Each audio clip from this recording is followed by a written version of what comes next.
हाँ श्रीराम चंद्र पे मु बहुत खुशी एते भक्त आछंती एते भीड़ लगी मु भी बहुत बाटर आसी देखा करने भगवान को तांको ए दिवस पाए मु बहुत खुशी। राम नाम रे एते शक्ति जे आपन को गुलगुली खरा हटके ना मते किछि भी लागुनी मते खरा काटुनी मते वर्षा काटुनी मु खाली श्री राम को पई आसी एते बाटरू बहुत खुशी एते भीड़ देखि के कोन कहबे केसे म धरि के छिडा अया 2 घंटा धरिकी आम मैंने फास्ट रू आसुचु 2 घंटा धरिकी आम आसलु तथापि ठाकुर पाखु आम पहुंची पारनु आम बहुत दूर मैंने देवगढ़ एरिया रू आम आसचु बहुत दूर आसिक आज पर्यंत मु ठाकुर पाखु पहुंची पारनु गुलगुल पर अपेक्षा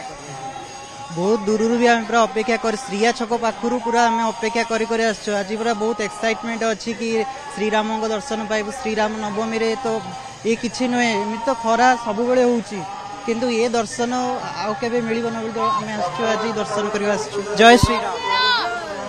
जय श्री राम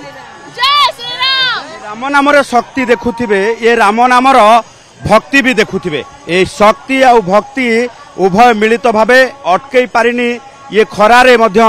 समस्त क्लांत होई नाहंती कि दीर्घ समय धरी अपेक्षा करि रहितिले मध्य भांगी पड़ी नाहंती कारण होउची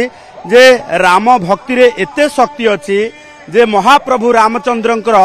से सानिध्य लाभ करबा पाई टिके दर्शन करबा पाई घंटा घंटा धरी कि ये गुलुगुली खरारे मध्य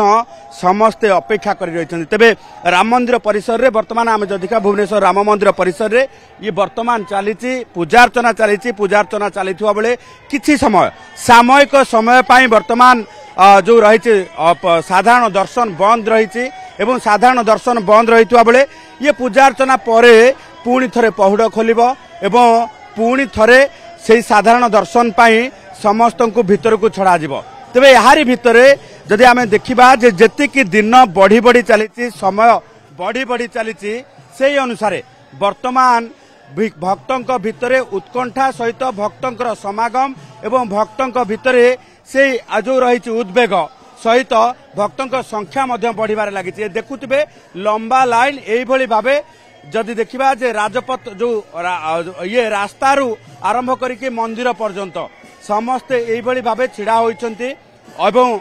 महाप्रभु सानिध्य लाभ करने अपेक्षा कर रही।